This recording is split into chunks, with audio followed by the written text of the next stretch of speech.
హాయిగా అన్నీ జరిగిపోతున్నంత కాలం ధర్మం గురించి సమస్య ఉందండి.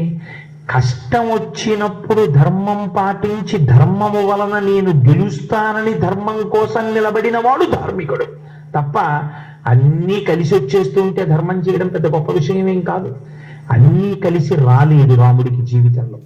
ఆయనే అరణ్యకాండలో ఒక చోట ఒక మాట అన్నాడు, నేను ఎంత బాధలలో ఉన్నానో తెలుసా, రాజ్యాద్భ్రంశో, రావలసిన రాజ్యం పోయింది, వనేవాస, పోని రాజ్యం పోతే పోయింది, అంతఃపురంలో ఉన్నానా, అరణ్యవాసానికి వచ్చాను, వనేవాస, సీతానష్టో, పోని పక్కన మనసెరిగిన భార్య ఉందా, ఆవిడ్ని ఎత్తుకుపోయాడు రావణాసురుడు, పోని ప్రాణమిచ్చిన స్నేహితుడు జటాయు ఉన్నాడా, ఆయన లేడు, ఎందుకని సీతానష్టో హతోద్విజ, జటాయువుని చంపేశారు.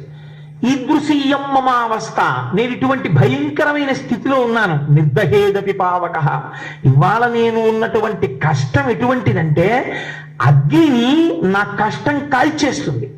అగ్ని అన్నిటినీ కాల్చడం కాదు, నా కష్టం అగ్నిని కాలుస్తుంది, అంత గొప్ప కష్టంలో ఉన్నానన్నాడు.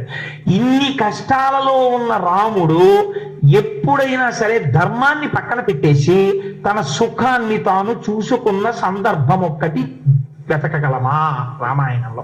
అలా మీరు పరిశోధన చేయండి. రామాయణంలో ధర్మాన్ని పక్కన పెట్టేసి రాముడు సుఖాన్ని ఎంచుకున్న ఒక్క సంఘటన పైకి తీద్దాం. ఇదండి రామాయణం అంటే.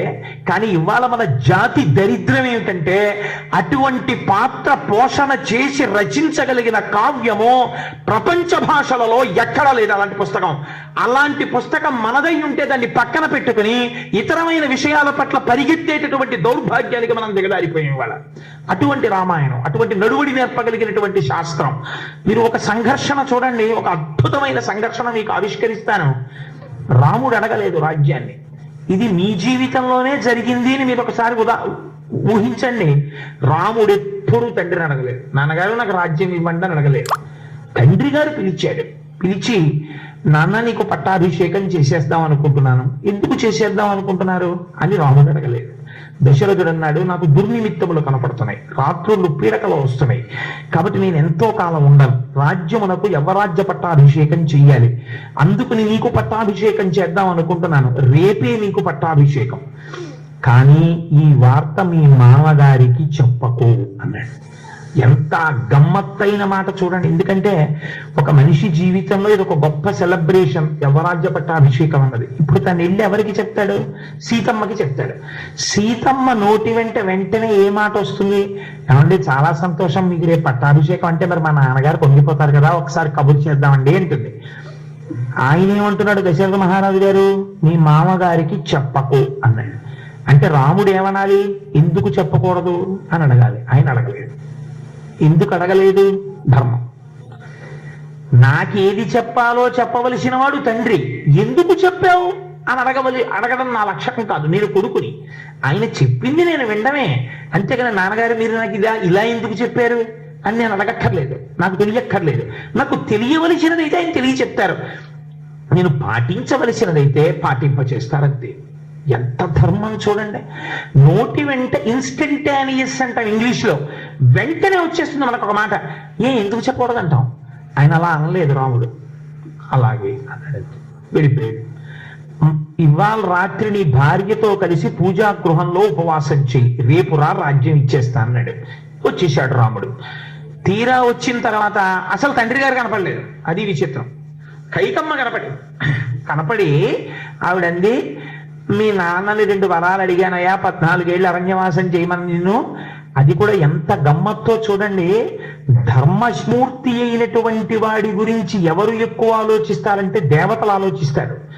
ఇప్పుడు రాముడు 14 ఏళ్ళు అరణ్యవాసం చెయ్యాలి అని అడిగింది కైకమ్మ. 14 ఏళ్ళు అరణ్యవాసం చేయమని అడగడం వెనకాతల ఏదైనా రహస్యం ఉండాలి కదండి. లేకపోతే ఏడాది చేయమని అడగచ్చు, ఆ వరం అడిగేటప్పుడు 2 ఏళ్ళు అడగచ్చు, 3 ఏళ్ళు అడగచ్చు, 10 ఏళ్ళు అడగచ్చు, 11 ఏళ్ళు 16 ఏళ్ళు అడగచ్చు. లేకపోతే రాముడు జీవితాంతం అరణ్యాల్లో ఉండాలని ఎందుకు అడగకూడదు కైకమ్మ? 14 అన్న మాట ఎందుకు పడాలి కైకమ్మ నోటి వెంట? అలా 14 కాకుండా 13 అనకూడదా, 16 అనకూడదా, 20 అనకూడదా? 14 అంది ఆవిడ. 14 ఆవిడ అనడం వెనకాతలో ఒక రహస్యం ఉంది. ఆవిడకు ఒక సంగతి తెలుసు. ఆ రోజులలో 14 సంవత్సరములు సింహాసనానికి దూరంగా అరణ్యములలో ఉంటే ఆ వ్యక్తి తిరిగి పట్టాభిషేకం చేసుకోవడానికి అనర్హుడు. కాబట్టి రాముడికి ధర్మం తెలుసు. 14 ఏళ్ళు అరణ్యవాసానికి వెళితే ఇంకా మళ్ళీ రాజ్యం ఇచ్చినా రాముడు తీసుకోడు. ఎందుకంటే టైం బార్ అయిపోయిందంటారు చూసారా, అలా ప్రోమోటు తిరగ రాసుకుంటుంటారు. అలా 14 ఏళ్ళు అయిపోతే ఇంకా రాజ్యం రాముడు తీసుకోకూడదు, అరణ్యవాసం చెయ్యాలి. అందుకని 14 అనాలి. ఆవిడికి సంస్కృతం రాదేంటండి, 14 వర్షాణి అని అనకూడదా? ఇక్కడుంది గమ్మత్తు. రామాయణానికి జీవం అంతా ఎక్కడుంది? మహర్షి తీసుకెళ్ళి అక్కడ పెట్టేశారు. ఇప్పుడు దేవతలు బెంగపెట్టుకున్నారు కైకమ్మ వరం అడుగుతుంటే. ఇప్పుడు ఈవిడ కానీ 14 వర్షాణి అని అడిగిందా, రాముడి రాజ్యానికి రాడు. రాముడు రాజ్యానికి రాకపోతే ఏమవుతుంది? అసలు ధర్మబద్ధమైన పరిపాలన అంటే ఎలా ఉంటుందో వచ్చే తరాలకి తెలియదు. రాముడు ధర్మమూర్తి, పరిపాలన, అడ్మినిస్ట్రేషన్ తెలియాలి. లండన్ వాడో ఇంకోడో రాసిన రైటర్ కాదు, రామాయణంలో రాముడు చెప్పిన ధర్మం తెలుసుకోవాలి నువ్వు పబ్లిక్ అడ్మినిస్ట్రేషన్కి. కాబట్టి రాముడు పరిపాలించాలి. రాముడు పరిపాలించాలంటే 14 అనకూడదు కైకమ్మ. కాబట్టి ఇప్పుడు ఆవిడ నాలిక తడబడేటట్టు చేశారు. ఆవిడ 14 వర్షాణి అని లేదు, 9 వర్షాణి అంది. 9 ఏళ్ళు 5 ఏళ్ళు అండి. 9, 5, 14 కావచ్చు, కానీ 9 ఏళ్ళు ఒకసారి పూర్తవగానే మళ్ళీ 5 మొదలు పెట్టినట్టు. కాబట్టి ఇప్పుడు మొత్తం 14 అవ్వచ్చు, కానీ 14 ఆవిడ అడగలేదు, 14 చేయలేదు, నవపంచచ చేశాడు ఆయన. నవపంచచగా అడిగింది కాబట్టి అసలు నిజం మాట్లాడితే రాముడు వెనక్కి వచ్చి 5 ఏళ్ళు మళ్ళీ వెళ్ళొచ్చు. కానీ కలిపి చేశాడంటే 9 ఏళ్ళు పూర్తయిపోయింది, మళ్ళీ ఇంకో 5 ఏళ్ళు చేసినట్టు. ఇప్పుడు ఏమైపోయింది? 14 సంవత్సరములు అని ఆవిడ అడగలేదు కాబట్టి తను కంటిన్యూస్ గా 14 ఏళ్లుగా చేశాడంటే 2 స్పెల్స్ ని కలుపుకుని తప్ప 14 ఏళ్లు నేను దూరంగా ఉంటున్నాను అన్న భావనతో రాముడు చెయ్యలేదు. కాబట్టి మళ్ళీ పట్టాభిషేకం చేసుకోవచ్చు. నవపంచ వర్షాణి దండకారణ్యమాశ్రిత చీరాజన జటాధారి రామో భవతు తాపసః. ఇది అడగడం వెనకాతల ఆవిడకున్నటువంటి గొప్ప లక్షణం, గొప్ప గమ్మత్తు ఏం చేసిందో తెలుసండి ఆవిడ? రాముణ్ణి నిత్య సంఘర్షణకి లోను చేసింది. రాముడు దండకారణ్యానికి వెళ్ళడం కైకమ్మకు కావాలా? చీరాజన జటాధారి ఎందుకండి? జటలు కట్టుకుని నార చీర కట్టుకుని ఈయన ఉన్నారనుకోండి, ఈవిడ చూడొచ్చింది ఏమిటి కైకమ్మ? ఆయన అలా వెళ్ళిపోయి అరణ్యాలకు వెడుతూ ఇలా భద్రాచలం వచ్చేసి భద్రాచలం పక్కన ఎక్కడో పట్టు చీరల షాప్ ఒకటి చూసుకుని 2-4 పట్టుపంచులు కట్టుకుని ఆ కైకమ్మ చూసిందా? కోసల రాజ్యం వాళ్ళు చూసారా? ఈ దండకారణ్యంలోకి ఎవడొస్తాడులే సీత, హాయిగా పర్ణశాలలో పట్టుపంచి కట్టుకుంటాను, అంతగా బయటికి వెళ్తే ఎవడన్నా వస్తాడనుకుంటే, ఎవడన్నా వచ్చినప్పుడు నువ్వు నాకు చెప్పు, రాముడు ఉన్నాడా అండి అని ఎవరన్నా అడిగారు అనుకో, ఏమన్నా మీకోసం ఎవరో వచ్చారని నువ్వు కాసేపు మాడుతుంటూ గబుకుని పంచి ఇప్పేసి నారపంచి కట్టేసుకుంటాను అన్నాడు అనుకోండి, నష్టం ఏమొచ్చిందండి? మీరు చూసారా, నేను చూశాను. కానీ అందులో కేవలం పంచ కట్టుకోవడం కాదు, ఆవిడ ఒక గొప్ప సంఘర్షణ తెస్తోంది రాముల్లో. పైకి తాపసిగా ఉండాలి, జటలు కట్టుకోవాలి, నార చీర కట్టుకోవాలి, పాదుకలు వేసుకోకూడదు. కాబట్టి ఇప్పుడు బాహ్యమునందు స్థితి ఒక ముని ప్రవృత్తి, లోపల తాను క్షత్రియత్వంతో ఉండాలి, క్షత్రియుడుగా ఉండాలి, అంటే లోకరక్షణ చెయ్యాలి. ఈ 2 పరస్పర విరుద్ధములు. పరస్పర విరుద్ధములైన తన ధర్మమునందు తాను నిలబడగలడా ఇన్ని సంవత్సరాలు? ఇది చూసింది. అందుకు పెట్టింది పరీక్ష. ఆఫీసర్ గారి సీట్లో కూర్చుని అడ్మినిస్ట్రేషన్ చేయమంటే పెద్ద బాధ ఏం లేదు.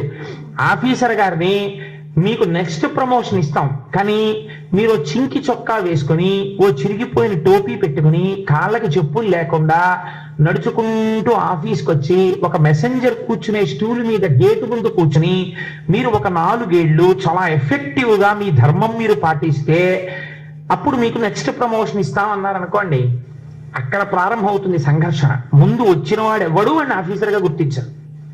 ఎందుకంటే చింకి బట్టలు వేసుకుని చింకి టోపీ పెట్టుకుని చెప్పులు లేకుండా స్టూల్ మీద కూర్చున్నవాడు లోకములనన్నింటినీ రక్షించగలిగిన వాడు, ఫైల్ డిస్పోజ్ చేయగలిగిన వాడు వాడే అన్న భావన వాడికే నిలబడదు. వారం రోజులు పోయేటప్పటికి 10 మంది అడగడంతో ఆయన మెసెంజర్ కింద ఆయన కాళ్ళు తన్నుకుంటూ లోపలికి పోతూ ఇదేంటి ఏంటి సార్ మీరు ఇలా కూర్చోవడం, ఏంటి సార్ బాగోలేదంటే ఆఖరికి 15 రోజులు పోయిన తర్వాత అంటాడు నాకు ప్రమోషన్ అక్కర్లేదు సార్, నేను మాత్రం లోపల కూర్చుని అడ్మినిస్ట్రేట్ చేస్తానంటే అంటాడు.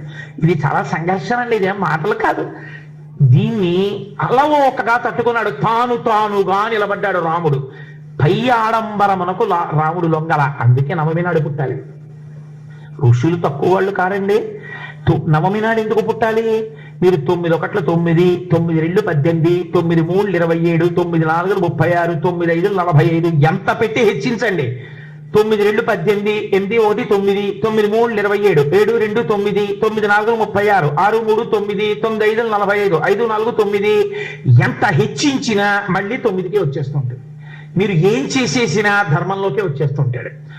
అన్నీ కట్టకట్టుకుని సముద్రంలో పోనివ్వండి, తను ధర్మానికి నిలబడిపోతాడు. ధర్మాన్ని సముద్రంలో పారేసి తాను మాత్రం సుఖపడ్డు, ఎవరిని రక్షించడు. ధర్మాన్ని రక్షిస్తాడు, అనుషంగికంగా రక్షణ జరిగిపోతుంది. ధర్మాన్ని భ్రంశం చెయ్యడు, తాను రక్షింపబడిపోతాడు. ఇది రాముడు నడిచాడు, నీకు నడవడం చూపించాడు. నీకు ఒక గొప్ప సంఘర్షణ చూపిస్తాను. మరునాడు పొద్దున్న దశరథ మహారాజు గారు అంతఃపురానికి వచ్చాడు. ఆవిడంది, నువ్వు వెళ్ళిపోవాలా అరణ్యానికి ఏంది అంటే ఆయన అన్నాడు, వెంటనే ఏమనాలి? అసలు మామూలుగా మీరు ఆలోచించండి, రాముడో మాట అడగాలి. అదేంటమ్మా ఇలా ఎందుకు అడిగావు నువ్వు 2 వరాలు? నాన్నగారు ఇచ్చారా? ఇవి నీకు ఇప్పుడు ఎందుకు జ్ఞాపకం వచ్చాయి? అలా అడగాలని ఎందుకు అనిపించింది? రూల్స్ పర్మిట్ చేస్తాయా? నేను పెద్దవాడిని కదా, అలా నేను వెళ్ళిపోవచ్చా? వశిష్ఠుల్లో ఒకసారి సంప్రదించారా అని కొంచెం ముఖం ఎర్రగా అయిపోయి, అంత గబుక్కుని నేను చెప్పలేని ఈ విషయం, సీతతోటి లక్ష్మణుతోటి మాట్లాడి నేను ఈ విషయం చెప్తాను. నాన్నగారు ఎవరమ్మా అలా అనడానికి? ఎందుకు అలా అన్నారు? సాధారణంగా నన్ను అలా అనరే, అలా అనాలంటే ఏదో జరుగుంటుంది. రాత్రంతా ఎక్కడున్నారు? నీ దగ్గరే కదా ఉన్నారు. నువ్వు 2 వరాలు ఎందుకు అడిగావు? ఇన్ని ప్రశ్నలు అయ్యాలి. ఈయన ఇవేం ప్రశ్నలు లేదు, ముఖం వైక్లభ్యం పొందలేదు. అంటే ఆయన ఎప్పుడు దేని ఎందు ఉంటాడు? ధర్మమునందు ఉంటాడు. రాత్రి రాజ్యం ఇస్తాన్నాడు, నేను అడిగానా? ఇవాళ పిలిచి రాజ్యం వద్దు అడిగి బాగున్నాడు, నేను అడిగానా? ఆయన ఏది చెప్తే చేయడం నా ధర్మం, అంతే. అడవికి వెళ్ళిపోతే నాకెందుకు, సింహాసనం మీద కూర్చుంటే నాకెందుకు, 2 నాకు ఒకటి. ఇది ఆయన ఎలా చెప్పాడో తెలుసా అండి? నహమర్థపరో దేవి లోకమావస్తు ముత్సహే విద్ధిమాం ఋషిభిః తుల్యం కేవలం ధర్మమాస్థితం. అది అండర్లైన్ చేయవలసిన వర్డ్. అమ్మా నేను ఋషిని, నాకేం కావాలో తెలుసా? నాకు ధనం అక్కర్లేదు, రాజ్యం అక్కర్లేదు, నాకు ధర్మం కావాలి. ఏది ధర్మం? తండ్రిని సత్యమునందు నిలబెట్టడం ధర్మం కొడుకుగా. అందుకని తండ్రి సింహాసనం పుచ్చుకోమంటే పుచ్చుకుంటాను, అడవికి వెళ్ళిపోమంటే వెళ్ళిపోతాను, అగ్నిలో దూకమంటే దూకేస్తాను. ఆయన అడవికి వెళ్ళిపోమన్నాడు, వెళ్ళిపోతాను, నాకేం బెంగలేదు. కానీ నాకేమిటో తెలుసా కావాలి ఇప్పుడు? ఒక్కసారి నాన్నగారికి దండం పెట్టాలి. పొద్దున్నే కదా నాన్నగారి దగ్గరికి వచ్చాను, వారికి నమస్కారం పెట్టకుండా వెళ్ళిపోకూడదు. ఆయన నా పట్ల కొంచెం కష్టమైన మాట అన్నారు కాబట్టి నేను నమస్కరించకుండా వెళ్ళిపోతే నా సంస్కృతి పోయినట్టు. ఒక్కసారి నమస్కరిస్తానమ్మా నాన్నగారు ఏది అని అడిగాడు. నీ నాన్న బెంగ పెట్టుకున్నాడు, నువ్వు వెడతావో వెళ్ళవో అని, నువ్వు వెళ్ళిపోతే తప్ప అన్నం నీళ్లు ముట్టుకోనని ప్రసిద్ధి చేశాడండి. ఇప్పుడే నారచీరలు కట్టుకొచ్చేస్తానమ్మా అని వెళ్ళాడు. ఎంత ధర్మం చూడండి రామచంద్రమూర్తి అంటే. సరే, అక్కడ దిగ్గాడు ధర్మంలో. చాలా సంక్లిష్టమైన పరిస్థితిలో, సంక్లిష్టమైన పరిస్థితి అని మీరు ఎలా నిర్ణయించగలరు? మీ మాట చేత. ఒక్క మాట ఎక్కువ రాముడు మాట్లాడాడు అనుకోండి, అంతే, ధర్మం తప్పిపోయాడు, అంతే. ఇది ఎలా జరిగింది అని అడిగాడు అనుకోండి, పోయిందంతే ధర్మం. ఎలాగైతే నీకెందుకు, మీ నాన్న చెప్పిన మాట నీకు అక్కర్లేకపోయింది. అలా రాముడు ఉండగలగాలి, అలా వాల్మీకి చూడగలగాలి, అలా రచించగలగాలి. 3 జరిగిన అద్భుతం రామాయణం. అది చదవడం, చదువుకునే అదృష్టం కలగడం ఈ జాతి వాళ్లకు కలిగినటువంటి భాగ్యం. దాన్ని వదులుకున్నవాడు హీనుడు రామాయణం చదవకపోతే. అందుచేత వెళ్ళిపోయాడు అరణ్యవాసానికి. వెళ్ళిపోతే గమ్మత్తు జరిగింది. ప్రపంచంలో అన్నయ్య నాన్నగారు పోయిన తర్వాత నాకు కొంచెం చిన్నవాడిని కదన్నయ్య, నాకు ఇది అన్నయ్య అని అడిగే తమ్ముడు ఉంటాడు. లేకపోతే ఒరే పెద్దవాడిని కదరా, నేను పూజ చేసుకోవాలి, పూజ గదికేమో గది పోయింది, నేను మీ వదిన ఎక్కడ పడుకుంటానరా, అందులో మాకు ఇంకో గది కావాలని ఏదో వంక పెట్టి అడిగి అన్నగారు ఉంటాడు. నాకొద్దంటే నాకొద్దని ధర్మాలు చెప్పిన అన్నదమ్ములు రామాయణంలో రాముడు భరతుడు. పరిగెత్తుకుంటూ అరణ్యానికి వెళ్ళిపోయాడు భరతుడు. వెళ్ళిపోయేటప్పుడు ఎన్ని కష్టాలు పడ్డాడో మీరు విన్నారు రామాయణం విన్నప్పుడు. ఆ వెళ్ళిపోవడంలో ఒక గమ్మత్తు జరిగింది. ఎందుకు వెళుతున్నావు అని అడిగాడు. అడిగితే రామవియోగము చేత నాకు శోకము కలిగిందన్నాడు. నాకు అక్కర్లేని సంపద నాకు వస్తే నాకు శోకము కలిగిందన్నాడు. ఈ మాట ఎవరంటారు చెప్పండి? ఇది పరద్రవ్యానిలో ష్టవత్ ఋషులు చెప్పారు. నాకు కానిది, నాకు చెందనిది, నేను అనుభవించకూడనిది, నేను పరిపాలింపకూడనిది నాకు సంక్రమించింది, దాన్ని నేను వదిలించేసుకోవాలి. రాతిని మెడకు కట్టుకు తిరిగిన వాడిని చూసి లోకం పిచ్చివాడంటుంది, లోభత్వం కలిగిన వాడంటుంది, రాళ్ళు దాచాడంటుంది. నాది కాని రాజ్యం అది, అది రాముడు పరిపాలించవలసింది. నాకెందుకు వచ్చింది? నాకు అక్కర్లేదు, నేను దీన్ని వెంటనే వదిలేయాలి, రాముడి దగ్గర పెట్టేయాలి. ఇలా నువ్వు పరితపించగలవా? భరత పాత్ర చూసి నీకు కానిది నీకు వస్తే అయ్య బాబోయ్ నాకు ఎందుకండి బాబు మీది మీరు తీసేసుకోండి నాకు అక్కర్లేదని నమస్కారం పెట్టి వదిలిచ్చేసుకుని నా స్నానం చేసేసి అమ్మయ్యా అని హాయిగా నీ పూజా మందిరంలో నువ్వు కూర్చోగలవా? వదులుకుని తృప్తి పడగలవా? నొల్లుకుని తృప్తి పడతావు కానీ అధర్మంగా. వదులుకోవడంలో గొప్పతనం ఏమిటో రామాయణం చూపించింది. చాగే నైకే అమృతత్వ మానసుహు. వదులుకోవడానికి పరిగెత్తాడు భరతుడు. పరిగెడితే రాముడు భరతుడు ఇద్దరు ఎదురెదురుగుండా కూర్చున్నారు. కూర్చుంటే ఇప్పుడు రాముణ్ణి రాజ్యం తీసుకోమని ఎంతమంది చెప్పారో తెలుసా అండి? ఇది ఒక గొప్ప సంఘర్షణ. అక్కడ వదిలేయడం ఎంత సంఘర్షణో ఇక్కడ వద్దనడానికి అంత సంఘర్షణ వచ్చింది రాముడి జీవితంలో. అంత తేలిక కాదండి. పరద్రవ్యాన్ని లోష్టవత్ అంటే నువ్వు సొమ్ముకు ఆశపడకు అంటే రామాయణం జీర్ణమైన వాడు మాత్రమే అలా నిలబడగలడు. అందరూ నిలబడలేరు. నాది కానిది నాకెందుకు, నాకు అక్కర్లేదండి, నాకు ఈశ్వరుడు ఇచ్చిన దాంతో నేను తృప్తిగా ఉండగలను అని ధైర్యంగా ప్రకటించడానికి, ఆ ధృతి లోపల పెరగడానికి నాకు ఈశ్వరుడు ఏది అనుగ్రహించాడో అది నాకు కోటి, నాది కానిది, నాకు అక్కర్లేనిది, నా అంత నేను ప్రయత్నించి ఎక్కడి నుంచో ఎవన్నో దేవురించి తెచ్చుకోవలసిన అవసరం నాకు లేదు అని తాను నిలబడగలిగిన ధైర్యం రామాయణంలోంచి వస్తుంది. చూడండి, రాముడు అంటాడు నాకొద్దు రాజ్యం. దశరథ మహారాజు గారు మాటిచ్చాడు కైకమ్మకి, 14 ఏళ్ళు అడవికి వెళ్ళిపోయి నన్ను పంపిస్తానన్నాడు. అందుకుని నేను వచ్చేసాను. 14 ఏళ్ళు దూరంగా ఉండమన్నాడు. 14 ఏళ్ళు నేను అడవిలో ఉంటాను కాబట్టి నేను రాను. ఇదే సమయానికి భరతుడికి పట్టాభిషేకం జరగాలని అడిగాడు నాన్నగారు. ఇప్పుడు ఈ రెండో మాట నిలబెట్టవలసింది ఎవరు? నేను కాదు, నువ్వు. పితృవాక్య పరిపాలన నాకెంతో, పితృవాక్య పరిపాలన నీకంత. అభిషేకం ఎవరు చేసుకోవాలి? నువ్వు చేసుకోవాలి. నువ్వు చేసుకో అభిషేకం. నేను మాత్రం రాను రాజ్యానికి అంటే భరతుడు అంటాడు ఇంకొక ధర్మం ఉంది. పితృవాక్య పరిపాలన నేను నిలబెట్టడం కాదు, పెద్దవాడు ఉండగా నేను ఎలా పట్టం కట్టుకుంటాను? పెద్దవాడివై పుట్టిన కారణం చేత ఇది ఎప్పుడు నీదే. అందుకని నీది నేనుగా ఎలా పట్టాభిషేకం చేసుకుంటాను? అప్పుడు నేను దొంగనైపోతాను. నాకొద్దు, నేను చేసుకోను, అది ధర్మం, అందుకని నేను పుచ్చుకోను అన్నాడు. అంటే ఇప్పుడు పెద్ద ధర్మ సంక్లిష్టం వచ్చింది. వెనక్కి వచ్చి రాజ్యం పుచ్చుకోవాలా, పుచ్చుకోకుండా ఉండడం ధర్మమా? అదేమంత తేలిక విషయం కాదండి. మీరు తీర్పు చెప్పండి చూస్తాను. అదంత తేలిక విషయమా? ఇప్పుడు ఎవరు చెప్పాలి? ఆల్ రైట్, వరం అడిగింది ఎవరు? పోని దీనికి అందరికీ కారణం ఏమిటి? కైకమ్మ. నాకొద్దు, ఈ రాజ్యం అసలు నిజంగా రాముడికి వెళ్ళాలి. అక్కడ వరకు ఆవిడ కూడా అంగీకరించింది దశరథుడి దగ్గర. రాముడికి వెళ్ళవలసిన రాజ్యం. అందుకే కదా నవపంచ వర్షాణి దండకారణ్యమాశ్రిత క్షీరాజన జటోధారి రామో భవతు తాపస అభిషేక సమారంభో రాఘవస్యోపకల్ప్యతాం అనేనైవాభిషేకేన భరతో విభిషిచ్యతాం. ఇదే ముహూర్తానికి భరతుడికి పట్టాభిషేకం జరగాలి. ముహూర్తం అన్నది తారాబలం చంద్రబలంతో పెడతారు. తారాబలం చంద్రబలంతో అడగలేదు, అక్కసుతో అడిగింది. ఈ ముహూర్తం, రాముడి ముహూర్తం భరతుడికి ఎలా చెందుతుంది? నా కొడుక్కి పట్టాభిషేకం జరగాలి అని అడిగింది. చెయ్యవలసిన వాడు లేడు, ఉత్తమ గతులకి వెళ్ళిపోయాడు. ఇప్పుడు ఎవరు పుచ్చుకోవాలి? తనంత తాను చేసుకోవాలి, లేకపోతే పెద్దలు చెయ్యాలి. ఇప్పుడు చెయ్యవలసిన పెద్దలు ఏమన్నారు? వశిష్ఠుడు చేసుకోమన్నాడు. నాకు అక్కర్లేదన్నాడు భరతుడు. పరీక్ష చేశాడు భారద్వాజుడు, నిలబడ్డాడు నాకు అక్కర్లేదని. అన్నగారి దగ్గరికి వచ్చాడు. అసలు రాముడికి రాజ్యం పోవడానికి, భరతుడికి రాజ్యం రావడానికి కారణం ఎవరు? కైకమ్మ వరం. ఆ కైకమ్మ వచ్చింది అరణ్యానికి. ఇది రామాయణంలో పెద్ద మలుపు. ఈ కైకమ్మ వచ్చింది. ఎప్పుడు వచ్చింది? కైకమ్మకి పశ్చాత్తాపం. ప్రతి స్త్రీ నేర్చుకోవలసిన ఒక గొప్ప ధర్మాన్ని రామాయణం ఈ సందర్భంలో పెట్టేసింది తీసుకొచ్చి. రాకూడనంత ప్రమాదం జరిగిపోయాక వచ్చింది కైకమ్మకి. ఎప్పుడు? తన భర్తకి సంబంధించినటువంటి విషయాలు, తన కుటుంబానికి సంబంధించిన విషయాలలో ఇంటి పని వాళ్ళు వేరొకరు మాట్లాడడానికి వీల్లేదు. టీవీ సీరియల్ గురించి మాట్లాడు నీ ఇంటి పని మనిషితో, ప్రమాదం లేదు. కానీ నీ భర్త, నీ బిడ్డలు, నీ ఇంటి వ్యవహారం గురించి ఇంటి పని మనిషి దాసి కూడా మాట్లాడడం మొదలెడితే పెను ప్రమాదం పొంచుకొస్తుంది. మందర మాట వింది కైక. దాని పర్యవసానం ఏమి? 5వ తనం పోయింది చెప్పేశాడు దశరథుడు. 5వ తనాన్ని పోగొట్టుకుంటున్నావే దుర్మార్గురాలా, నేను పెద్ద మామిడి చెట్టు ఫలాలిస్తుందా అని ఆలోచించడం మానేసి మామిడి చెట్టు కొట్టేసి పనికిరాని నిద్రగన్నేరు తోట పెంచుకున్నట్టు నేను కౌసల్య ధర్మమూర్తిని వదిలిపెట్టి నిన్ను భార్యగా తెచ్చుకున్నాను, ఫలితం అనుభవిస్తున్నానన్నాడు. దశరథుడు తీర్పు చెప్పుకున్నాడు తన మీద తాను. కౌసల్య చాలు, కానీ కైకవరకు వెళ్ళాడు. వ్యామోహం ఎంత దూరం తీసుకెళ్ళిందో చూడండి దశరథ మహారాజు గారిని కూడా. ఈ కైక ఇప్పుడు అరణ్యానికి వచ్చి ఒక మాట అంది. ఎప్పుడు? వైధవ్యం వచ్చేశాక.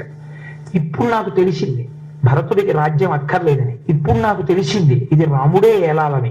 ఇప్పుడు నాకు తెలిసింది అసలు నా భర్త ఆత్మశాంతి వారికి శ్రాద్ధం పెట్టడంలో లేదు, రాముడు రాజవడంలో ఉంది. నా భర్తకి శాంతిగా ఉండేటట్టు ప్రవర్తించవలసిన నేను వృద్ధాప్యంలో ఏడిపించి 30 మాటలు మూర్ఛపోయేటట్టు చేసి చంపేశాను. ఇప్పుడు మళ్ళీ నేను భార్యగా అనిపించుకోవాలంటే రామా నువ్వు రాజ్యానికి వచ్చి పట్టాభిషేకం చేసుకో. నేను ఏ వరం అడిగానో ఆ వరాన్ని ఉపసంహారం చేసేస్తున్నాను. ఇప్పుడు ఇంకా గొడవ లేదుగా, అందుకని నువ్వు వచ్చేసేయచ్చు రాజ్యానికి అని మంత్రులు చెప్పారు. మంత్రులే కదండి తీర్పు చెప్పేది, మంత్రాంగం. మంత్రులు చెప్పారు రామా నువ్వు వచ్చి రాజ్యం తీసుకోవచ్చు అన్నారు. ఇంతమంది చెప్పాక అరణ్యవాసం అంటే ఎంత కష్టంగా ఉంటుందో చూశాక, అందున అప్పటి వరకు మీరు రామాయణాన్ని కొంచెం జాగ్రత్తగా చదవండి. ఒక కోణంలో అక్కడ కనపడ్డ ఋషులు ఎవరో కూడా రామ చాలా బాగుంటుంది, ఫోన్ లేదు, కాస్త రిలీఫ్, దిక్కుమాలిన రాజ్య పరిపాలన ఇవి టైర్ అయిపోయారు కదా, ఒక 14 ఏళ్ళు ఎంత బాగుంటుందో తెలుసా. వచ్చే నెలలో ఇక్కడ ఏదో ఇలా సంబరం జరుగుతుంది, వచ్చే నెలలోనేమో విదేశాల నుంచి పిట్టలు వస్తాయి, ఇవన్నీ 4 పిట్టలు కొట్టుకు నువ్వు తినచ్చు, అది సంతోషంగా గడిచిపోతుంది, భలే ఉంటుంది. మనందరం కూడా ఇక్కడేమో ఒక పెద్ద కాలనీలా కట్టుకుందాం, పాటలు వేసుకుని, ఎమిటేజెస్ అన్ని కుటీరాలు, మనందరం భజనలు అవి పెట్టుకుందాం, నువ్వేమో ఏదో చెప్పు నేనేమో ఏదో చెప్తాను, చక్కగా హాయిగా గడిచిపోతుంది అని చెప్పలేదు. కనబడ్డ ప్రతి ఋషి ఏం చెప్పాడో తెలుసా అండి? చాలా కష్టం ఇక్కడ ఉండడం, బ్రహ్మరాక్షసులు ఉంటారు, అదే పనిగా వేధించడం వాళ్ళ పని. వాళ్ళు ఇప్పటికి ఎందరో ఋషుల్ని తినేశారు. రామ సీతమ్మతో వచ్చావు, సీతమ్మ గొప్ప సౌందర్య రాశి, ప్రతి క్షణం నిన్ను ప్రమాదము వెంటాడుతుంటుంది, తస్మాత్ జాగ్రత్త అని చెప్పారు. ఇలాంటప్పుడు భరతుడితో సహా అందరూ వచ్చేసి నువ్వు వెనక్కి వచ్చేసేయి అన్నారు. ఇప్పుడు సాధారణంగా ఏ మనిషి అయినా ఏం కోరుకుంటాడండి మనసులో? ప్రమాదమునకు కారణం ఎటువైపు నుంచి వస్తోంది? సీతమ్మ వైపు నుంచి వస్తోంది. ఋషులు చెప్పేస్తున్నారు నీకు చేతిలో కోదండ ఉంది, నిన్ను నువ్వు రక్షించుకోగలవేమో, కానీ నీ భార్యని అపహరిస్తారేమో, జాగ్రత్త, తినేనన్నా తినేస్తారు, ఎత్తుకునన్నా పోతారు. సీతమ్మ విషయంలో జాగ్రత్త జాగ్రత్త జాగ్రత్త అని చెప్తున్నారు. సీతమ్మ రక్షించుకోలేదా? అయో నిజ, రాముడి కన్నా ఓ మెట్టు పైనుంది, రక్షించుకోదు, నరకాంత కాబట్టి. ఆవిడ ముందే చెప్పేసింది ఈ మాట, నువ్వే రక్షించాలని చెప్పింది. మరి ఇప్పుడు ఎలా? ఇన్ని కష్టాలు పడ్డామా? తనకి లోపల ధర్మం తెలిసో తెలీదో పక్కన పెట్టేయండి. ఏమంటే నాకేదో తెలిసి నా బుద్ధి తోచింది ఏముందండి, ఇంతమంది చెప్తున్నారు, రేపు పొద్దున్న ఎవరన్నా అడిగారు అనుకోండి, అడిగితే ఏమంటే నేను అడిగానండి రాజ్యం, నేను వెళ్ళిపోయానండి అరణ్యవాసానికి, వీళ్ళందరూ అడవికి వచ్చేసి మా పిన్ని కైకమ్మతో సహానేమో వరం విత్డ్రా చేసేసాను, వచ్చేసేయండి, భరతుడు రాజ్యం తీసేసుకోమన్నాడు, కావాలంటే వశిష్ఠుడు ఉన్నాడు ఆ రోజున, మంత్రులందరూ ఉన్నారు, మీరు అడగండి, అందరూ అడిగితే వచ్చాను, కానీ నేనేం కోరుకున్నానా, నాకు కావాలా అని వెనక్కి వెళ్ళిపోయాడు అనుకోండి. ఇది మనం ఏమంటామంటే మన భోగము కోరకని ధర్మములు పక్కన పెట్టేటప్పుడు మనం ఎంచుకునేటటువంటి మార్గం ఇదంతా. మనం భోగము కోసం ధర్మాన్ని తుంగలో తొక్కుతాం, రాముడు భోగాన్ని తుంగలో తొక్కి ధర్మాన్ని పట్టుకున్నాడు. ఆయన అన్నాడు ఉపసంహారము నువ్వు చేస్తే నువ్వు అడిగినటువంటి వరం ఏదో దాన్ని ఉపసంహరించుకునే అధికారము నీకు ఇస్తున్నానని అనవలసిన వాడెవరు? దశరథుడు అనాలి. ఏడైన ఇప్పుడు ఊర్ధ్వలోకాలకి వెళ్ళిపోయాడు. ఆయన చెప్పిన ఆఖరి మాట ఏమిటి? రాముడు అరణ్యవాసం చెయ్యాలి. ఇప్పుడు నేను వెనక్కి వచ్చేస్తే ఏమవుతుంది? నువ్వు నన్ను రమ్మన్నావేమో, నేను వచ్చానేమో, కానీ తండ్రి చెప్పిన మాట నేను జవదాటినట్టు లెక్క. దీనివల్ల ఎవడు పడిపోతాడు? తండ్రి పడిపోతాడు, ఊర్ధ్వలోకాల్లోంచి కిందకి నరకంలో పడిపోతాడు. కొడుకుని కన్న పాపానికి తండ్రిని కిందకి లాగినవాడు కొడుక, తండ్రిని ఉద్ధరించిన వాడు కొడుక? కొడుకు ఎందుకు పుట్టాలని కోరుకుంటారు? తండ్రిని ఉద్ధరించడానికి. ఉద్ధరించలేని కొడుకుతనమా? నాకు అక్కర్లేదు ఆ ధర్మం. తండ్రిని ఉద్ధరించినటువంటి ధర్మమునందు నేను నిలబడాలి. 14 ఏళ్ళు అరణ్యంలో ఉంటాను, నువ్వు రాజ్యంలో ఉండు, నువ్వు రాజ్యపాలన చెయ్యి, నాన్నగారి కోరిక తీరుతుంది, 14 ఏళ్ల తర్వాత వచ్చి నేను రాజ్యం స్వీకరిస్తాను, నువ్వు వెళ్ళన్నాడు. అంటే భరతుడు ధర్మం దాటాడు. ఎక్కడ దాటాడో తెలుసా అండి? మొండితనంతో గెలుచుకోవాలనుకున్నాడు. పిల్లలు చూడండి మారాం చేస్తారు, అది అధర్మము అని పిల్లలకి తెలుసు. కానీ వాళ్ళ కోరిక తీర్చుకోవడానికి అమ్మ నువ్వు ఒప్పుకోపోతే, నాన్నగారండి మీరు ఒప్పుకోపోతే నేను చెప్తాను నేను అన్నం తిన్నంటాడు. నేను అన్నం తిన పాపం తండ్రికి ఆకలిగా ఉంటుంది. తండ్రి రే నువ్వు అలా కూర్చుంటే అన్నం తినబుద్ధి, నువ్వు వచ్చి అన్నం తినంటాడు. తినడం, 4 కొడతాడు, తినడం. మీరు బలవంతంగా ఎలా పెట్టగలరండి? ఒక వయసు వచ్చిన పిల్లాడికి, ఒక 10th క్లాస్ చదువుకుంటున్న పిల్లాడికి వాడిని తీసుకొచ్చి అక్కడ పెడితే అన్నం ముద్దలు ఇలా కలుపుతాడు, పుసలు కొడతాడు, మీ వంక చూస్తాడు తప్ప అన్నం తినడం, మెతుకు నోట్లో పెట్టడం. ఇంత ఆకలితో ఉన్న తండ్రి తినగలడా? కొడుకు అలా తినకుండా ఉండిపోతే? వాడికి 3 రోజుల క్రితమే పచ్చం పెట్టారు. కోరరాని కోరిక కోరుతున్నాడు, ఆ కోరిక తీరిస్తే తన ధర్మం తప్పుతాడు తండ్రి. ఇది చెప్తే వాడు అంగీకరించాడు. అంత పెంకితనం భరతుడు చేశాడు అచ్యుకాండలో. ఎక్కడ చేశాడు? ప్రాయోపవేశం చేసేస్తానన్నాడు. నువ్వు రాకపోతే నేను ఇంటికి వెళ్ళను, నీ కాళ్ళకు అడ్డంగా నేను పడుకుంటున్నాను, దర్భలేసుకున్నాడు, పడుకున్నాడు. ఇదొక మహాపాపం. ప్రాయోపవేశం చేశానని పడుకున్నాడు. అప్పుడు రాముడు అన్నాడు, నువ్వు చేసినటువంటిది పరమ అధర్మం. ఎందుకంటే ఒక ధర్మాత్ముణ్ణి అధర్మం వైపుకి లాగాలనుకుంటున్నావు పెంకితనంతో. ఈ హఠం కూడదు. నువ్వు ఒక ధర్మాత్ముణ్ణి అధర్మం వైపుకి తిప్పడానికి పెంకితనం చేద్దామనుకోవడం ఒక అధర్మం కనుక, ఒక మహాపాపం కనుక, ఉత్తర క్షణం ఈ పాపం పోవడానికి నువ్వు ఒక ధార్మికుణ్ణి ముట్టుకో అన్నాడు. ధర్మమునందు నిలబడిన వాడిని ముట్టుకో అన్నాడు. ఎవరిని ముట్టుకోవాలి ఇప్పుడు? అంటే ఎవరిని ముట్టుకుంటే పాపం పోతోందో వాడు ధర్మమునందు ఉన్నవాడే కదా. ఇప్పుడు సమస్త దేవతాగణములు ఋషులు అన్నారు రాముణ్ణి ముట్టుకో అన్నారు. అంటే రాముడు చెప్పింది ధర్మం, రాజ్యానికి వెళ్ళకూడదు. ఇప్పుడు భరతుడు రాముణ్ణి ముట్టుకున్నాడు ప్రాయశ్చిత్తానికి. ఇది ఎంత సంఘర్షణ మీరు ఆలోచించండి. రామాయణం కథగా వింటే, మీరు మామూలుగా రామాయణం విన్నారనుకోండి, దశరథ మహారాజు గారు వరం ఇచ్చేశారు, రాముడు వెళ్ళాడు, వెనక్కి వచ్చేసాడు, ఇదంతా చాలా అల్లరిగా ఉంటుంది. అబ్బో రాముడు ఎంత గొప్పవాడోనండి, ఓ నమస్కారం అండి అంటాం. కానీ మీరు ఒక బిహేవియరల్ సైన్స్ గా దాన్ని ఆలోచించండి. ప్రతి సందర్భాన్ని మీరు అలా ఒక్కసారి విశ్లేషణ చెయ్యండి. భోగమా ధర్మమా, సుఖమా ధర్మమా, కుటుంబమా ధర్మమా, రాజ్యమా ధర్మమా. కావలసి వచ్చింది అనుకోండి, రాముడు వెంటనే ఓటిటేస్తాడో తెలుసా అండి? ధర్మబద్ధమైన నడువడికే వేసి తాను ధర్మముగా నిలబడిపోతాడంతే, తాను సత్యముగా నిలబడిపోతాడంతే. అందుకే ఒక మాట చెప్తాడు రామాయణంలో, సత్యమేవేశ్వరో లోకే సత్యం పద్మాశ్రితా సదా సత్యమూలాని సర్వాణి సత్యాన్నాస్తి పరమం పదం. లక్ష్మి ఐశ్వర్యం ఎక్కడున్నదో తెలుసా? సత్యమునందున్నది. సత్యం అనగానేమి? మార్పు లేక సర్వకాల సర్వావస్థల ఎందు ఉండునదేదో అది సత్యము. ఆ సత్యము ఈశ్వరుడున్నాడు. నువ్వు లోకంలో వాళ్ళకి తెలియకపోవచ్చు, సరే మీ అందరు అంటున్నారు కాబట్టి వచ్చేస్తానండి అని అంటే, రాముడు ఇక్కడ ధర్మం తెలిసి తప్పుతున్నాడని తెలుసుకోగలిగిన వాడు ఒకడున్నాడు సాక్షిగా, వాడు సత్యం. ఆ సత్యము లక్ష్మి. నేను ఆ సత్యాన్ని అతిక్రమించి ఆ ఈశ్వరుడు చూడలేదనుకుని ధర్మం తప్పేస్తే, లేదా ఈశ్వరుడు చూస్తున్నాడని తెలిసి కూడా ధర్మం తప్పేస్తే, చారిత్రమేవ వ్యాఖ్యాతి వీరం పురుషమానినం. నడువడి ప్రధానమైపోయి కూర్చుంటుంది. ఇప్పుడు ఇదొక బ్యాడ్ ప్రెసిడెంట్. లోకమంతా ఏమంటుందంటే, రాముడు ఆనాడు చేసినది మేము చేస్తున్నాం, ఎందుకు చేయకూడదని చేస్తుంది. కాబట్టి ధర్మాధర్మ విచక్షణకు ఫలితమేమి? మీ నడువడియే. నడువడిని బట్టి లోకం నడుస్తుంది, పెద్దల నడువడిని లోకము అనుసరిస్తుంది. అందుకని నేను అలా ప్రవర్తించను. నాకు ప్రవర్తన ముఖ్యం. ధర్మం తెలియడం ఒకెత్తు, కానీ తెలిసిన ధర్మాన్ని తన వాక్ పటిమ చేత తిమ్మిని బంబిగా చేయడం ఒకెత్తు. పోతన గారు వాత పెడతారు, జ్ఞాన కలునిలోని శారదయోలే. వాడు వాదన ఉన్నది, వాడికి వాదనా నైపుణ్యం ఉంది కాబట్టి వాడు అపరాధి, దోషం చేసిన వాడు అని సుప్రీంకోర్టు చెప్పినా పదవి పట్టుకుని వేలాడగలడు. ఎందుకు వేలాడగలడు? వాడికి ధర్మం అక్కర్లేదు కాబట్టి. వాడికి ధర్మం కావాలి. ఉత్తక్షణం వెళ్ళిపోతాడు. లాల్ బహదూర్ శాస్త్రి గారిలా రిజైన్ చేసి కారు ఎక్కకుండా నడిచి వెళ్ళిపోతాడు. I'm not in the post, నేను ఇప్పుడు రైల్వే మినిస్టర్ని కాను, నాకెందుకు రైల్వే మినిస్టర్ ఎక్కే car? The moment I tendered the resignation to the post of the Minister of Railways, I am no more a Minister of Railways. Why should I enjoy the car? I just leave it, I desert it.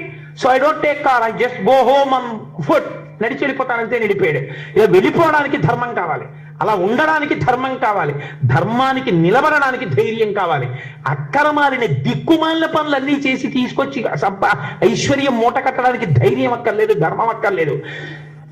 కేవలం అన్నింటికీ లొంగిపోయి కనపడ్డ ఎక్కడైనా చప్పుడై గోడ నుంచి ఇలా విసిరిన ప్రతి పదార్థమునందు మూతి పెట్టగలిగిన కుక్క లక్షణం ఉంటే చాలు, వాడు ఐశ్వర్యవంతుడు కావచ్చు. అది వేరు మాట.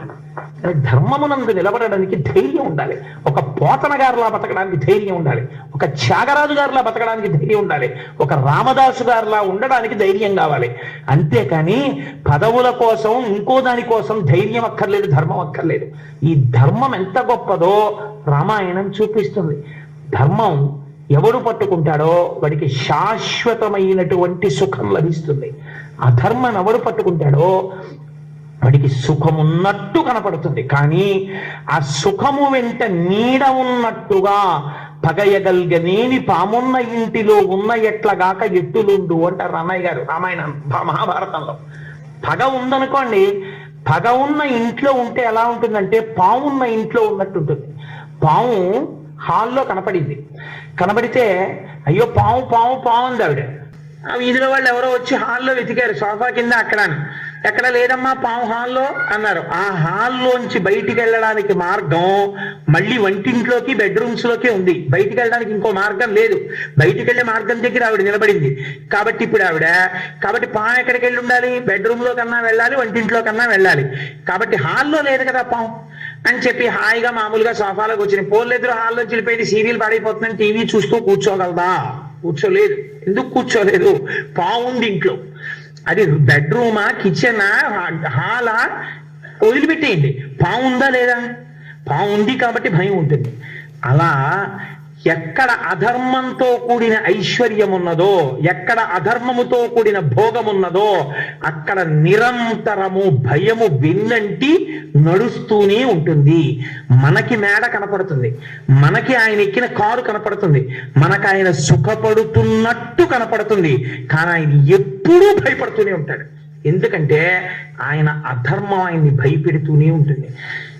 ఎవరూ చూడకపోయినా ఈశ్వరుడు ఏ రోజున కొంప ముంచేస్తాడో, దీనికి ఫలితం ఇచ్చేస్తాడో, ఇచ్చేసినాడు ఏమైపోతుందో మీరు భాగవతంలో విందురు. గాని ధ్రువుడు అంత కష్టపడితే పినతల్లినేం అనలేదు. పినతల్లికి వెళ్ళి నమస్కారం చేశాడు తపస్సు చేసి వచ్చిన తర్వాత. కానీ అనవసరంగా ధ్రువుడి జోలికి వెళ్ళి ఒక్క మాట అన్నందుకు ధ్రువుడి పినతల్లి సురుచి ఏమైపోయిందో తెలుసా అండి? అరణ్యంలో పుట్టినటువంటి కార్చిచ్చు ఎందు ఒళ్ళు కాలి మరణించింది. ఆ సురుచి యొక్క కుమారుడు వేటకి వెళ్ళి యక్షుల చేతిలో సంహరింపబడ్డాడు, పెళ్లి కూడా అవ్వకుండా. ఎక్కడి నుంచి వచ్చింది ఆ ఫలితం? చేసిన పాపంలోంచి వచ్చింది. పాపం ఎక్కడి నుంచి వచ్చింది? అధర్మంలోంచి వచ్చింది. అధర్మం ఎక్కడి నుంచి వచ్చింది? నీ మనస్సుకి ధర్మమును ఆలంబనంగా ఇవ్వడంలో నీకు ధైర్యాన్ని కోల్పోవడంలో వచ్చింది. ఆ ధైర్యం ఎందుకు కోల్పోయావు? రామాయణాది కావ్య పఠనము శ్రవణము నీకు లేకపోవడం వల్ల వచ్చింది. కాబట్టి మళ్ళీ నిన్ను ధర్మంలోకి ఎవరు తీసుకెళ్ళాలి? వెళ్ళినటువంటి వాడు ఎటువంటి స్థితిని పొందాడో చెప్పిన రామాయణంలోంచి రావాలి. ఇక్కడ మీకు నేను ఒక్క మాట చెప్పాలి. అయితే రాముడు రాజు అయ్యాడు కదండి, రాజు అయిన తర్వాత రాముడు సుఖపడ్డాడా అంటే సీతాపరిత్యాగం చేసిన తర్వాత రాముడు దుఃఖపడ్డాడు, అది వేరు మాట. అది వదిలేయండి. సీతమ్మతో కూడిన రాముడు రాజుగా భోగములను అనుభవించినట్టు మీకు కనపడుతుంది పైకి ఊహిస్తే. కానీ రాముడు అలా ఎప్పుడూ సుఖం అనుభవించలేదు. మీరు కావాలంటే ఉత్తరాఖండ చదవండి. ఎందుచేతో తెలుసా అండి? ప్రతి క్షణం రాముడు మాట చెప్తుండేవాడు. తను కూర్చుని లక్ష్మణుణ్ణి పిలిచి, లక్ష్మణుడు ఎప్పుడు రాముడి పక్కన ఉంటాడు. లక్ష్మణ ఓసారి తలుపు దగ్గరికి వెళ్ళి ఎవరైనా ఉన్నారేమో చూసిరా అనేవాడు. అంటే విసుగొచ్చి లక్ష్మణుడు అన్నాడు ఓ రోజున, అన్నయ్య నువ్వు పరమ ధార్మికుడవు, ఎక్కడ ప్రభువు ధార్మికుడై ఉంటాడో అక్కడ లోకమంతా సుభిక్షంగా ఉంటుంది. మన రాజ్యంలో నెలకి 3 వానలు పడుతున్నాయి, పంటలు పండుతున్నాయి, అందరూ సుఖశాంతులతో ఉన్నారు, చోరభయం లేదు, పిల్లలు సుఖంగా ఉన్నారు, పెద్దలు సుఖంగా ఉన్నారు, ఏమీ బెంగలేదు అన్నయ్య, అందరూ హాయిగా ఉన్నారు. నువ్వేదో చెప్తున్నావు కదా ధర్మం గురించి అని చెప్పన్నాడు. అంటే రాముడు అన్నాడు, నేను అలా లక్ష్మణ 10 మాటలు ఎందుకు చూడమంటానో తెలుసా? ధర్మం అన్నది చాలా సంక్లిష్టం. ఏ పాత్రని బట్టి ధర్మం అలా మారిపోతుంది. ఇంతకుముందు నేను పుత్రధర్మం పాటించాను, భర్తృధర్మం పాటించాను సీతమ్మ దగ్గర, నీ పట్ల సోదర ధర్మం పాటించాను. ఇప్పుడు నేను ఏ ధర్మంలో ఉండాలో తెలుసా? రాజధర్మంలో ఉండాలి. రాజు అంటే ఎవరో తెలుసా? కన్న తండ్రి లాంటి వాడు. తండ్రి ఐఏఎస్ ఆఫీసర్ అయ్యి ఉండొచ్చు, సెల్ ఫోన్ కట్టి పడుకోగలడేమో, ఫోన్ డిస్కనెక్ట్ చేసి పడుకోగలడేమో, వారం రోజుల నుంచి ఇన్స్పెక్షన్లు తిరిగి తిరిగి ఉన్నాను, నిద్ర లేదని. కానీ అలా పడుకున్నటువంటి తండ్రి పక్క గదిలోంచి తన కొడుకు నాన్నగారండే అని పెద్ద అరుపరిచాడు అనుకోండి, అయితే అమ్మ బాబోయ్ అని అరిచాడు అనుకోండి, వారం రోజుల నుంచి నిద్ర లేదు, నేను లేచి వెళ్ళను, నువ్వు వెళ్ళి చూడని పడుకుంటాడా? ఎంత ఐఏఎస్ ఆఫీసర్ అయినా లేచి వెళ్ళి ఏమైందో కొడుక్కడి పరిగెడతాడంతే. అలా తండ్రి రాజు అంటే ఎవరో తెలుసా? ఇప్పుడు పెద్ద కుటుంబం ఉన్నవాడు, కొన్ని లక్షల మంది నా బిడ్డలు, నేను తండ్రిని. ఏ క్షణంలో ఎవరికి బాధ వచ్చినా ప్రభువు దగ్గరికి వస్తారు. వాళ్ళు వేచి ఉండకూడదు. ప్రభువు వేచి ఉండేటట్టుగా కానీ ఉంచితే ప్రజల్ని, ప్రభువు దానికి తిరిగి ప్రాయశ్చిత్తం అనుభవించవలసి ఉంటుంది. నీకు ఒక ఉదాహరణ చెప్తాను లక్ష్మణ, నువ్వు చెప్పడం చాలా తేలిగ్గా చెప్పావు, ఎన్ని మాటలు వెళ్ళమంటావు తలుపు దగ్గరికని. నీకు ఒక కథ చెప్పనా? మన వంశంలో ఉండేవాడు మృగమహారాజు గారని. ఆయన ఒకనాడు ఒక పేద బ్రాహ్మణుడు ఒక ఆవు విషయమై తగాదా వచ్చి ప్రభువు దగ్గరికి వచ్చాడు. పొద్దున్న వచ్చాడు, సాయంకాలం వరకు లోపలికి పంపించలేదు. అసలు పరిపాలకులు అన్న వాళ్ళందరూ రామాయణం చదువుకోవాలి, చదువుకుంటే తెలుస్తుంది. గ్రీవెన్స్ సెల్ అంటే ఏమిటో, విజిటర్స్ అంటే ఏమిటో, కంప్లైంట్లు అందుకోవడం అంటే ఏమిటో, పబ్లిక్ అటెండ్ అవ్వడం అంటే ఏమిటో. అందుకని ఆ వచ్చినటువంటి బ్రాహ్మణుల్ని బయట కూర్చోబెట్టాడు. సాయంకాలం వరకు కూర్చున్న బ్రాహ్మణుడు అన్నాడు, ఉదయం వచ్చిన వాడిని సాయంకాలం వరకు కూర్చోబెట్టాడు ప్రభువు, దర్శనం ఇవ్వలేదు. నేను అన్నం తిన్నానో లేదో, సంధ్యావందనం జరుగుతోందో లేదో చూడలేదు. ఈ చూడని వాడు ప్రభువా? వీడికి ఇలా ఇలా తలాడిస్తూ ఎక్కడో కూర్చోవడం అలవాటైంది. ఎక్కువ కదలిక లేకుండా అలా తలాడిస్తూ ఎక్కడో కూర్చోవడం అలవాటైన వాడికి సింహాసనం ఎందుకు, చెట్టు మీద తొండగా ఉంటే చాలు, వీడు ఉత్తర క్షణము తొండగుగాక అని శపించి నాకు రాజదర్శనం అక్కర్లేదని విడిపోయాడు.